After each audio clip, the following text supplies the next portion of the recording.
Le 12 novembre 1995, Mathieu Lefebvre, un enfant de chœur de 12 ans, a disparu dans les entrailles de la cathédrale de Rouen, un lieu qu'il considérait comme sa deuxième maison. Pendant 20 ans, son affaire est restée une énigme glaciale, une blessure ouverte dans le cœur de la ville et une torture silencieuse pour sa famille. L'enquête, bâclée et pleine de zones d'ombre, n'a mené nulle part. Jusqu'à ce qu'en 2015, une simple Bible de poche, retrouvée par hasard derrière une brique décellée dans la sacristie, ne révèle un secret bien plus sombre et terrifiant que sa simple disparition. Un secret protégé par les murs même de l'aile, édifice sacré. Comment la vérité a-t-elle pu rester cachée si longtemps, à quelques mètres seulement des prières quotidiennes et des fidèles qui venaient y chercher du réconfort? Avant de vous raconter comment cette petite Bible a dévoilé une conspiration mortelle au sein même de l'aile Église, dites-moi dans les commentaires depuis quelle ville vous nous regardez et abonnez-vous à la chaîne. Croyez-moi, vous ne voudrez pas manquer la chaîne des événements que cette découverte a déclenchés. Ce jour-là, la disparition de Mathieu n'a pas été un événement violent ou spectaculaire. Était un effacement silencieux, une absence qui s'est installée sans bruit. Il est entré dans la sacristie et ne l'a jamais quittée. Aucune trace de lutte, aucun témoin d'un enlèvement, aucun indice matériel. Juste le vide, un silence assourdissant qui a immédiatement englouti toute certitude et laissé place à la peur la plus primitive, celle de l'inconnu. Mathieu Lefebvre n'était pas un garçon ordinaire. À 12 ans, il possédait une curiosité insatiable et une foi profonde qui semblait bien au-delà de son âge. Fils unique d'un charpentier et d'une couturière du quartier populaire de Saint-Sever, il était la fierté de sa famille. Le voir servir la messe, vêtu de son aube blanche dans le cœur de la majestueuse cathédrale, était pour ses parents l'accomplissement d'un rêve. Il passait des heures à explorer les recoins autorisés du monument, fasciné par son histoire, posant sans cesse des questions sur les sépultures anciennes et les légendes des cryptes. Il rêvait de devenir archéologue, de déterrer les secrets de sa ville. Ironiquement, c'est un secret de cette même ville qui l'a englouti pour toujours. Le 12 novembre 1995 était un samedi typique de l'automne normand, gris, humide, avec une pluie fine qui enveloppait les flèches de la cathédrale d'un voile mélancolique. L'atmosphère à l'intérieur était paisible, presque feutrée. Mathieu aidait le père Étienne, son mentor et la figure d'autorité qu'il admirait le plus, à préparer les ornements pour l'office du soir. La dernière tâche de la journée était simple. Aller chercher un vieil encensoir en argent dans un petit débarras situé près de l'accès aux cryptes, une zone habituellement fermée au public. Une mission banale, qui ne devait prendre que quelques minutes. Personne ne pouvait imaginer que ces quelques pas dans le couloir de pierre seraient les derniers de Mathieu dans le monde des vivants. Les minutes se sont étirées. 5, 10, puis 15. La patience du père Étienne s'est muée en une légère inquiétude. Il a parcouru le court trajet jusqu'au débarras, s'attendant à trouver Mathieu absorbé par quelques détails architecturaux, ou une vieille gravure. Mais la pièce était vide. La porte était entr'ouverte, et l'encensoir d'argent reposait sur son étagère, intouché. La première hypothèse fut rationnelle. Peut-être était-il rentré chez lui sans prévenir, fatigué de sa journée. C'est l'appel de sa mère, 1 heure plus tard, la voix tremblante d'angoisse, qui a fait voler en éclats cette fragile illusion. Mathieu n'est pas rentré, est-il encore avec vous? Ce fut le moment précis, où la simple absence se transforma en un abîme de peur. La nuit est tombée sur Rouen, mais personne à la cathédrale n'a dormi. Une vague de volontaires, prêtres, paroissiens, voisins, s'est organisée pour fouiller chaque recoin accessible du monument. Leurs appels, « Mathieu !» résonnaient sinistrement dans les nefs vides, se perdant dans l'immensité de la voûte gothique sans jamais recevoir de réponse. Lorsque la police est arrivée, l'enquête a immédiatement buté sur un mur invisible, celui de la déférence. Face à l'autorité ecclésiastique, les inspecteurs ont semblé perdre leurs prérogatives. Ils ont accepté que le personnel de la cathédrale guide leurs recherches, évitant soigneusement les zones jugées sensibles, ou les secteurs des cryptes prétendument trop dangereux. Était une enquête menée avec des gants, une courtoisie qui, avec le recul, s'avérera être la première et la plus fatale des erreurs. Les premiers jours de l'enquête se sont déroulés dans une atmosphère étrange, un mélange de panique et de respect presque craintif. Les inspecteurs, habitués aux scènes de crime des rues de Rouen, semblaient marcher sur des œufs à l'intérieur de la cathédrale. Ils étaient guidés par le père Étienne et d'autres membres du clergé, qui leur indiquaient les zones à fouiller, et celles à éviter, prétextant des raisons de sécurité, ou de sacralité. Chaque porte fermée à clé, chaque couloir sombre menant aux cryptes, était présenté comme un cul-de-sac structurel, ou un lieu saint inaccessible. La cathédrale N était plus une scène de crime potentiel, mais une forteresse protégeant ses propres secrets. Cette déférence initiale, cette incapacité à traiter édifice comme n'importe quel autre lieu d'investigation, a été la première fissure par laquelle la vérité a commencé à échapper, condamnant l'affaire avant même qu'elle n'ait réellement commencé. L'affaire Lefebvre a rapidement quitté les murs de Rouen, pour devenir une histoire nationale. La disparition d'un enfant de cœur dans l'un des monuments les plus emblématiques de France a captivé et horrifié le public. Les journaux télévisés ouvraient leurs éditions avec le visage souriant de Mathieu, et les experts en tout genre spéculaient sur les plateaux. Cette pression médiatique écrasante a eu un effet pervers sur l'enquête. La police, incapable de trouver la moindre piste tangible à l'intérieur de la cathédrale, a commencé à chercher une réponse à l'extérieur. Une réponse simple, rapide, et, surtout, rassurante pour un public qui ne pouvait concevoir que l'horreur puisse provenir d'un lieu si saint. Il fallait un coupable, et vite.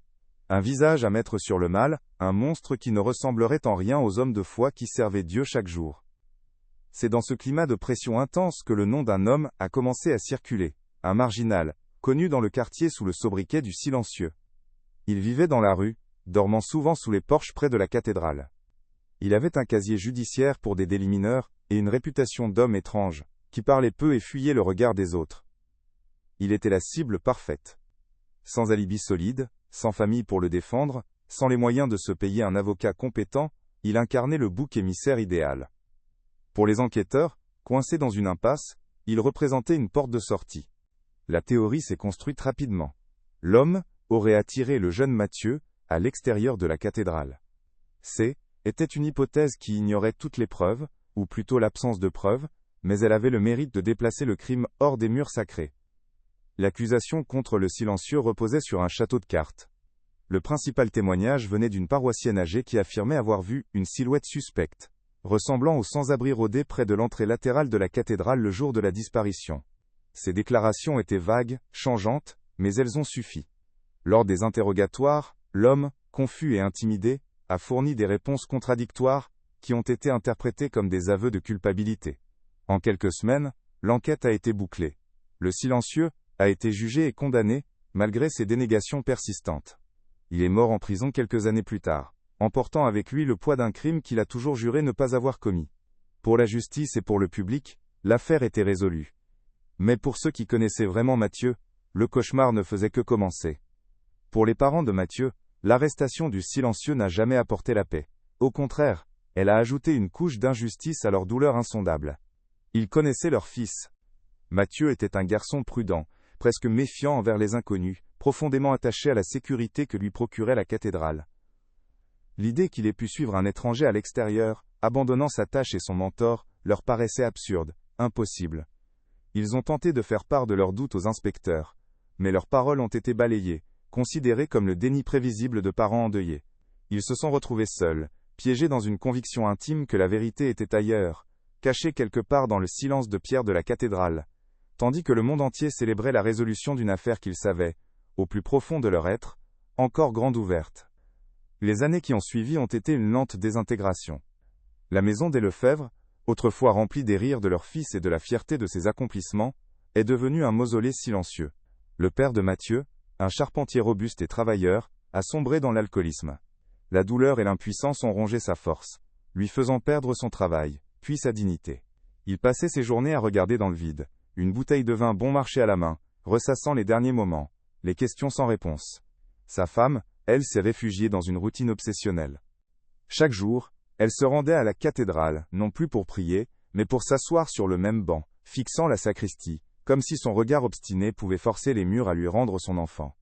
Ils ne se parlaient presque plus, unis seulement par un chagrin trop lourd pour être partagé. Pendant que la famille Lefebvre se consumait, Rouen apprenait à oublier. L'affaire était devenue une cicatrice dans la mémoire collective de la ville, une histoire triste que l'on racontait parfois pour effrayer les enfants, mais dont les détails s'estompaient, avec le temps. La vie avait repris son cours. Les touristes continuaient de cesse, émerveillés devant les vitraux de la cathédrale, les fidèles venaient y chercher le salut, et de nouveaux enfants de cœur servaient la messe, ignorant tout du garçon qui, était volatilisé au même endroit des années plus tôt. Mais dans la maison du quartier Saint-Sever, le temps était arrêté le 12 novembre 1995. La chambre de Mathieu était restée intacte, un sanctuaire figé, où chaque objet attendait son retour. Pour ses parents, la pire des tortures n'était pas la certitude de sa mort, mais étincelle d'espoir, qui refusait de éteindre, les condamnant à une attente éternelle. 20 ans écoulèrent. 20 années de silence, de deuil figé, et de résignation. En 2015, l'affaire Mathieu Lefebvre était plus qu'un fantôme dans les archives de la police, une de ces tragédies locales, que l'on évoque avec un soupir. La cathédrale, elle, avait continué de vivre, immuable.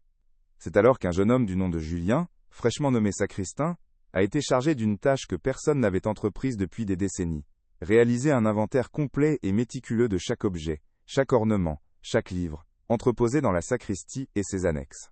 Julien était un homme de l'ère moderne, méthodique et consciencieux, peu impressionné par les traditions poussiéreuses. Pour lui, un inventaire était un inventaire, qu'il s'agisse de calices en argent ou de vieux registres. C'est cette rigueur, cette absence de déférence aveugle, qui allait réveiller le passé. C'est lors de cette tâche fastidieuse, un après-midi de septembre, que tout a basculé. En tentant de déplacer une lourde armoire en chêne massif pour en vérifier le contenu, Julien sentit une résistance inhabituelle. L'armoire n'était pas parfaitement plaquée contre le mur. Intrigué, il utilisa une barre de fer pour la décaler de quelques centimètres supplémentaires. Derrière, dans la pénombre, il remarqua quelque chose d'étrange. L'une des briques du mur de pierre n'était pas scellée comme les autres. Elle bougeait légèrement sous la pression de ses doigts.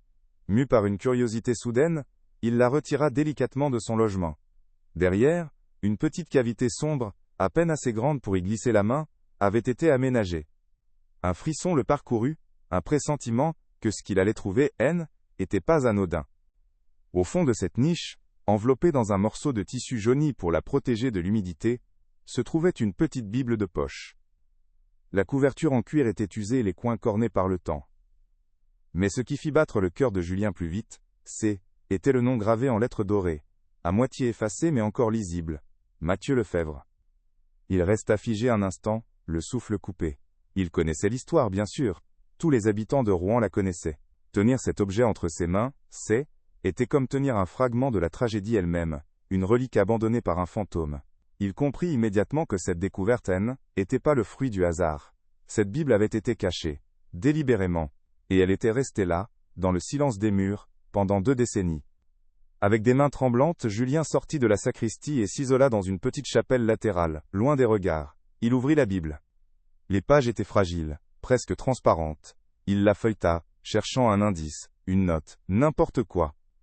C'est alors qu'il remarqua un signet de fortune, un simple fil rouge, marquant une page précise dans l'Ancien Testament.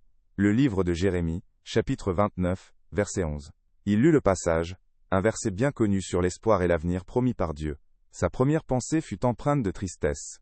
Perse était peut-être le dernier message d'un enfant terrifié, s'accrochant à une promesse divine, avant de disparaître.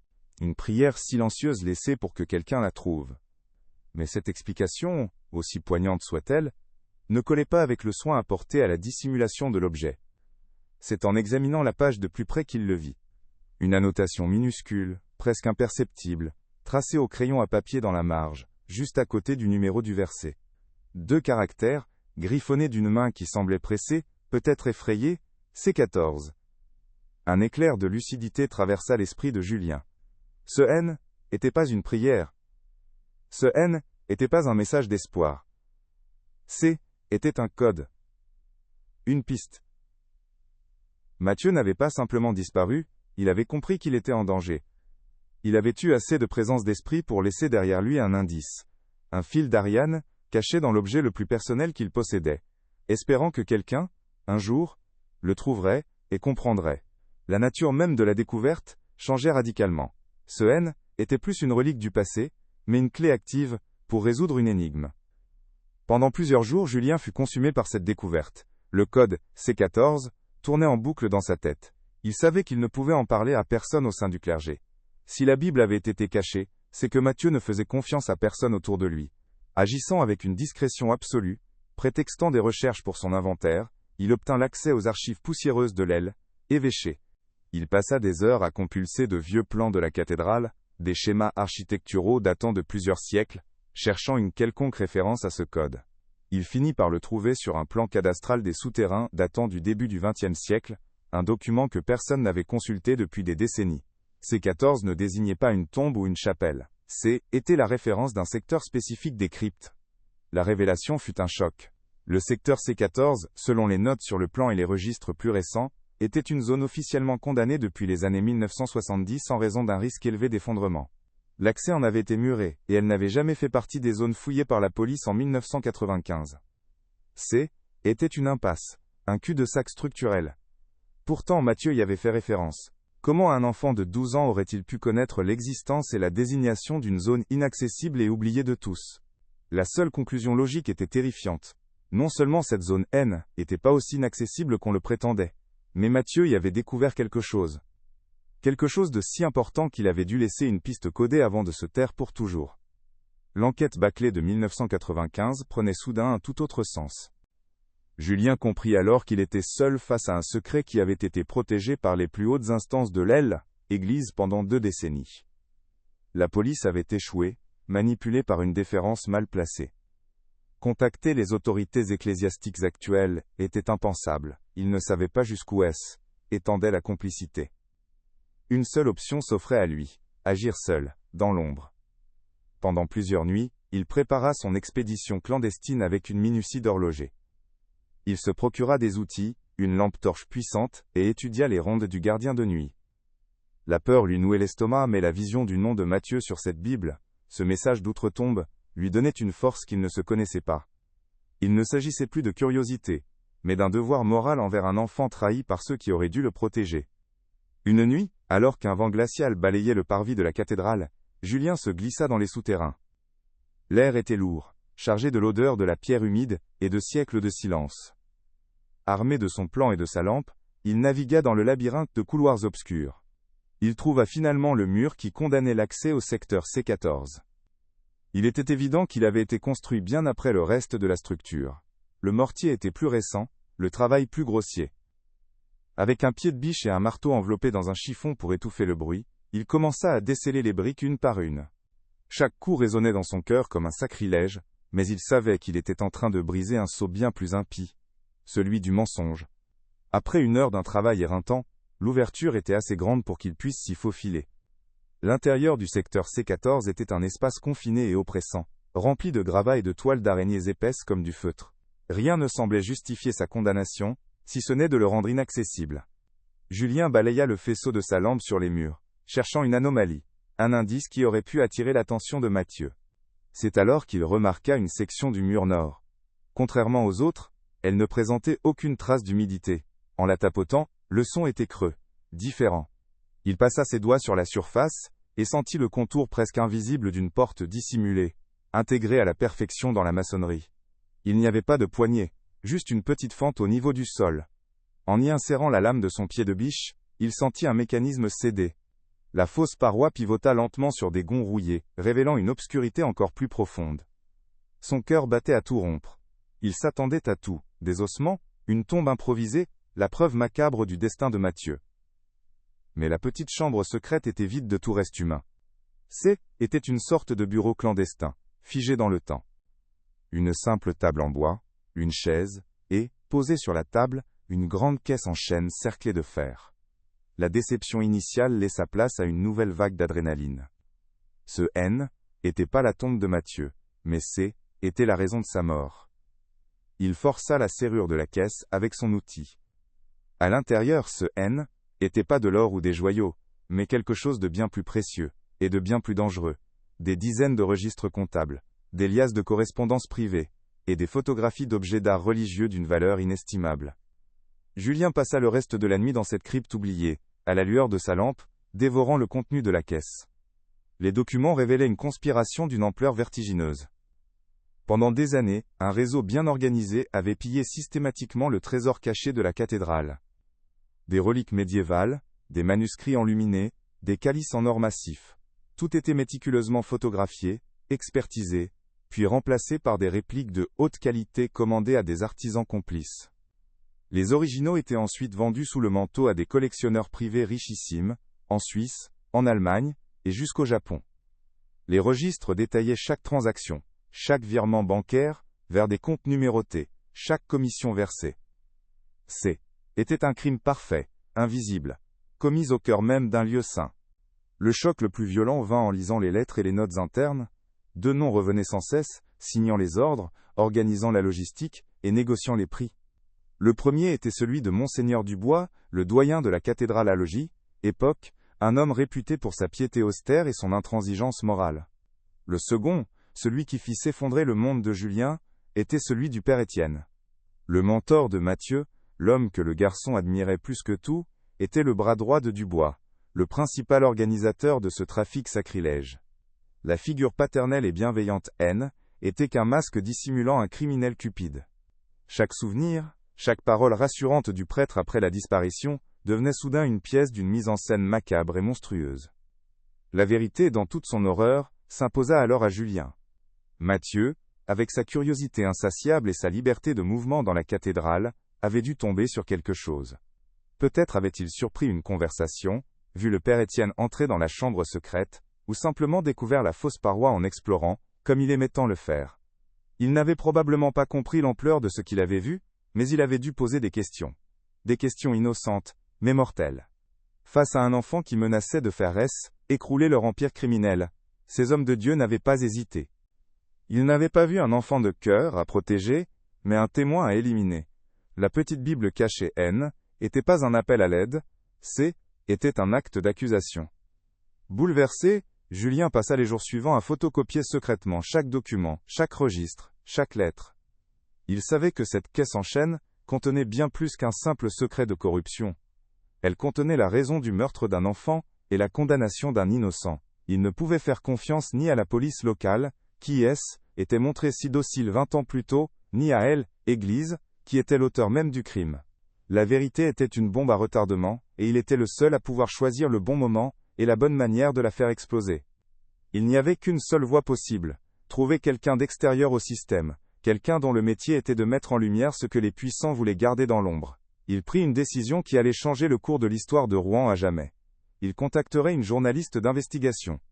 Son choix se porta sur Hélène Martel, une journaliste parisienne réputée pour son intransigeance et son courage, connue pour avoir fait tomber des politiciens et des industriels corrompus. Leur première rencontre eut lieu dans un café anonyme, loin de Rouen. Julien, les mains tremblantes, lui tendit une clé USB contenant les scans de tous les documents. Il lui raconta l'histoire de la Bible, du code C14, de sa descente dans les cryptes. Hélène, elle, écouta avec un scepticisme professionnel, habituée aux théories du complot et aux informateurs peu fiables. Mais à mesure qu'elle parcourait les fichiers sur son ordinateur portable, son expression changea. Le scepticisme laissa place à la stupeur, puis à une colère froide et déterminée. Elle ne voyait pas seulement une histoire incroyable, elle voyait les preuves irréfutables d'un crime odieux, et d'une conspiration protégée au plus haut niveau. Quelques semaines plus tard, l'article d'Hélène Martel fit la une d'un grand quotidien national. L'effet fut celui d'un séisme. Le secret des cryptes de Rouen. Le titre était sur toutes les lèvres. L'histoire de Matthieu Lefebvre, le trafic des œuvres d'art, les noms de Monseigneur Dubois et du père Étienne, tout était exposé au grand jour, étayé par des reproductions des registres et des lettres. Elle, Église, tenta d'abord de nier, parlant de documents falsifiés et d'une attaque calomnieuse. Mais les preuves étaient trop accablantes. Le ministère de la Justice, humilié publiquement, ordonna la réouverture immédiate de l'enquête. Cette fois, les enquêteurs n'entrèrent pas dans la cathédrale avec déférence, mais avec des mandats de perquisition et la ferme intention de briser 20 ans de silence. Pour le père Étienne, désormais un vieil homme frêle et malade retiré dans un presbytère de campagne, la publication de l'article fut le début de la fin. Le passé qu'il avait cru enterré à jamais venait de ressurgir avec une violence inouïe. Son visage, jeune et souriant aux côtés de Matthieu sur de vieilles photos, était désormais juxtaposé à des accusations de meurtre et de trahison. Chaque sonnette, chaque appel téléphonique, le faisait sursauter. Les murs de sa solitude, qu'il avait protégés pendant 2 décennies, se refermaient sur lui. Le poids de la culpabilité, longtemps anesthésié par la routine et la prière, devint insupportable. Il était plus un prêtre respecté, mais un monstre démasqué, attendant l'inévitable confrontation avec la justice des hommes. Cette confrontation eut lieu une semaine plus tard. Face aux inspecteurs et à Hélène Martel, qui avait obtenu le droit d'assister à l'interrogatoire, le père Étienne s'effondra. Il n'essaya même pas de nier. Dans un murmure brisé, à peine audible, il confessa tout. Chaque mot était une pelletée de terre retirée d'une tombe scellée depuis trop longtemps. Il raconta la panique qu'il avait saisie lorsque le jeune Mathieu, avec sa curiosité d'enfant, avait découvert par hasard la porte dissimulée derrière un tas de vieux chasubles. Le garçon, loin d'être effrayé, était fasciné, posant des questions sur ce que cachait cette pièce secrète. Il n'y avait aucune malice dans son regard, seulement l'émerveillement d'un futur archéologue. Et c'est cette innocence qui l'a condamné. Étienne a expliqué qu'il n'avait jamais eu l'intention de lui faire du mal. Pris de panique, il a simplement poussé Mathieu à l'intérieur de la chambre secrète et a refermé la porte, lui promettant de revenir avec des explications.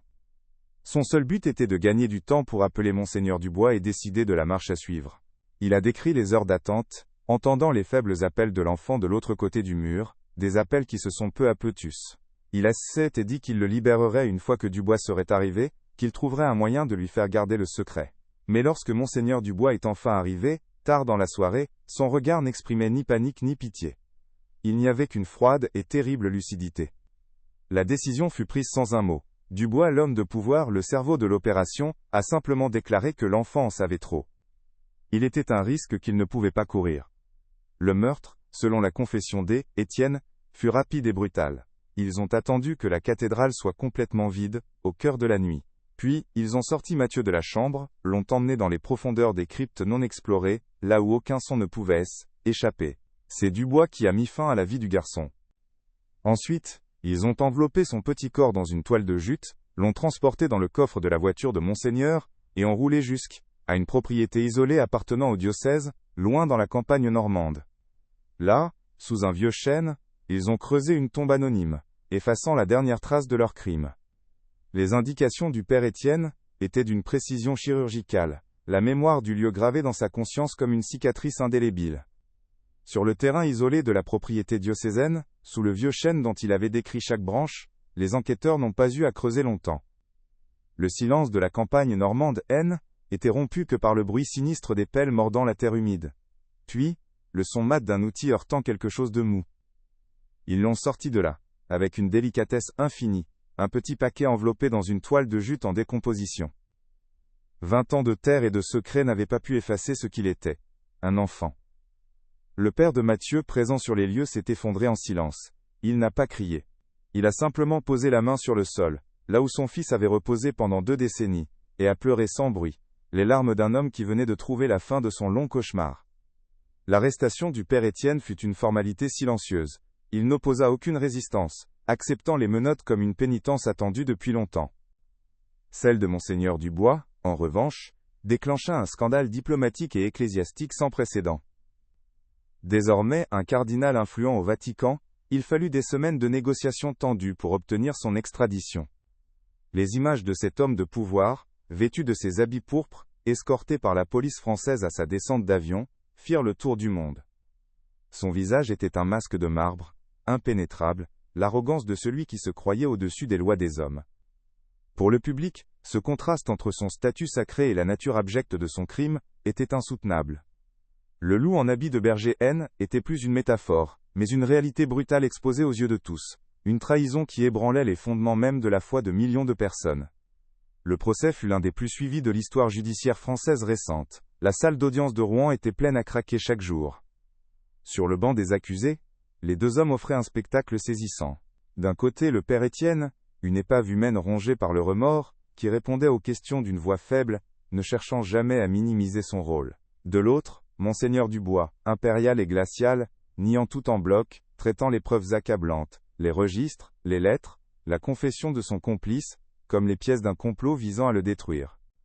Julien, le jeune sacristain, et Hélène Martel, la journaliste, ont témoigné avec une clarté et une force qui ne laissaient aucune place au doute. À travers leurs récits, la France entière a reconstitué le puzzle macabre, comprenant enfin comment la cupidité et la soif de pouvoir avaient pu transformer des serviteurs de Dieu en assassins d'enfants. La sentence tomba comme un coup près, mettant un terme à des semaines de débats intenses. Réclusion criminelle à perpétuité pour les 2 hommes. Aucune circonstance atténuante ne fut retenue pour Monseigneur Dubois, le jury considérant son absence totale de remords et son rôle de commanditaire, comme des facteurs aggravants. Dans la foulée, la justice réhabilita également à titre posthume, l'honneur du silencieux. Son nom fut officiellement lavé, et État présenta des excuses publiques à sa famille inexistante, une reconnaissance tardive et amère d'une erreur judiciaire qui avait coûté la vie à un innocent. Dans la salle d'audience, au moment du verdict, la mère de Mathieu ne manifesta aucune joie.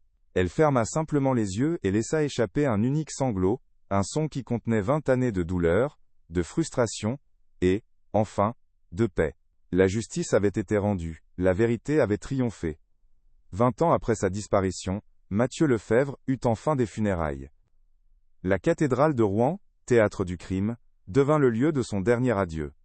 Le petit cercueil blanc, porté par des jeunes du même âge que lui, traversa la nef sous le regard de milliers de personnes. Toute la ville était là, unie dans un deuil collectif. Ce N n'était pas une cérémonie de tristesse, mais de libération. Pour la première fois, ses parents purent pleurer leur fils. Non plus l'absence d'un disparu, mais la mémoire d'un enfant dont la vie avait été volée. Ils étaient plus les parents d'une énigme, mais ceux d'une victime dont l'histoire était enfin connue et reconnue. En déposant une rose blanche sur le cercueil, sa mère lui murmura quelques mots que personne n'entendit. C'était la fin d'une attente insoutenable, le début d'un deuil enfin possible, la conclusion d'un chapitre de leur vie écrit avec de l'encre et du sang. L'affaire laissa des cicatrices profondes mais aussi un héritage inattendu. La Fondation Mathieu Lefebvre fut créée, une organisation dédiée à la protection des mineurs au sein des institutions religieuses, et à la lutte contre le trafic d'art sacré. Le scandale força Tal, Église de France à une transparence sans précédent dans la gestion de son patrimoine. Dans la sacristie de la cathédrale de Rouen, le trou dans le mur ne fut jamais rebouché. Il fut recouvert d'une simple plaque de verre, laissant visible la brique descellée et la cavité derrière elle. C'est devenu un mémorial silencieux, un rappel permanent pour les générations futures. Un hommage au courage d'un jeune sacristain et, surtout, à la mémoire du petit enfant de cœur qui, en cachant sa Bible, avait laissé derrière lui une clé. La clé qui, 20 ans plus tard, a permis de résoudre son propre meurtre et de faire tomber les monstres qui se cachaient à l'ombre de Dieu. Aujourd'hui, la maison des Lefebvre n'est plus un mausolée figé dans l'attente. La justice a mis un nom sur leur douleur, mais elle n'a pas effacé les cicatrices. Le père de Mathieu n'a jamais complètement vaincu ses démons, mais la rage qui alimentait son alcoolisme a laissé place à un chagrin plus doux, plus gérable. Sa femme, elle, continue de se rendre chaque jour à la cathédrale. Mais son rituel a changé. Elle ne fixe plus la sacristie avec un regard accusateur, cherchant une réponse que les murs refusaient de donner. Désormais, elle allume une bougie dans la chapelle Sainte-Jeanne d'Arc, non pas pour le retour de son fils, mais pour le repos de son âme. Le silence dans leur maison n'est plus celui de l'incertitude angoissante, mais celui, lourd et définitif, du deuil. Un silence qui, paradoxalement, leur a permis de recommencer à se parler, à partager leur peine au lieu de la subir chacun de leur côté. Pour la ville de Rouen et ses fidèles, la blessure est plus profonde. La cathédrale Notre-Dame, autrefois symbole de protection divine et de refuge spirituel, est devenue un lieu de mémoire ambigu. Les touristes viennent toujours admirer son architecture gothique, mais beaucoup cherchent désormais du regard la petite plaque de verre dans la sacristie, ce mémorial improvisé d'un crime impensable.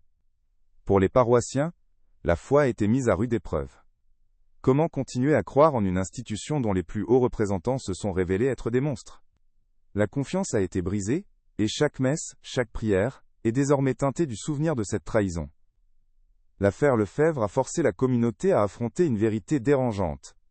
Le mal ne se cache pas toujours à l'extérieur, dans l'ombre des ruelles sombres, mais parfois en pleine lumière, derrière les autels, et sous les vêtements sacrés. Pourtant, de cette tragédie est né un héritage puissant.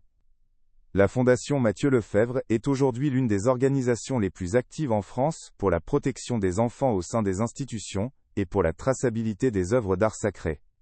Le rêve de Mathieu de devenir archéologue, de déterrer les secrets du passé, s'est réalisé de la manière la plus tragique et la plus ironique qui soit. C'est son nom, sa curiosité et son courage posthume, qui ont permis de mettre au jour l'un des secrets les mieux gardés de l'Aule, Église française. La Fondation continue son œuvre, s'assurant que la curiosité des enfants soit encouragée et protégée, et non punie de mort. D'une certaine manière, Mathieu est devenu le gardien de tous les autres enfants qui, comme lui, font confiance aux adultes qui les entourent. Sa vie volée en a sauvé d'innombrables autres. Le destin des 2 personnes qui ont fait éclater la vérité a également été transformé. Julien, le jeune sacristain, n'a jamais pu reprendre sa place au sein de l'Église. La découverte l'avait brisé, lui ôtant la foi non pas en Dieu, mais dans les hommes qui prétendaient le servir. Il a quitté Rouen et travaille aujourd'hui comme archiviste, dans une bibliothèque nationale, un gardien silencieux de la vérité, trouvant une forme de paix, en s'assurant que les histoires, comme celle de Matthieu, ne soient jamais perdues ou falsifiées. Hélène Martel, la journaliste, a vu sa carrière atteindre des sommets, mais elle a confié plus tard que cette affaire l'avait changée à jamais. Elle s'est spécialisée dans les enquêtes sur les abus de pouvoir institutionnels, animée par une conviction féroce que son travail n'était pas seulement de rapporter des faits, mais de donner une voix aux victimes que les puissants avaient tenté de réduire au silence pour toujours. L'histoire de Matthieu Lefebvre nous rappelle qu'une vérité aussi profondément enterrée soit-elle peut toujours trouver son chemin vers la lumière, parfois grâce au plus petit des indices. Un nom sur une Bible, un code griffonné dans une marge, le courage d'une seule personne qui refuse de laisser un mystère en paix. C'est une histoire sur la fragilité de l'innocence, mais aussi sur l'incroyable résilience de la mémoire. Le mal peut se cacher derrière les masques les plus saints, mais il laisse toujours des traces. Si vous pensez qu'aucune victime ne doit être oubliée, et que la recherche de la vérité est fondamentale, s'il vous plaît, partagez cette vidéo. N'oubliez pas de vous abonner pour d'autres enquêtes approfondies sur des affaires qui doivent être racontées. Merci de nous avoir écoutés.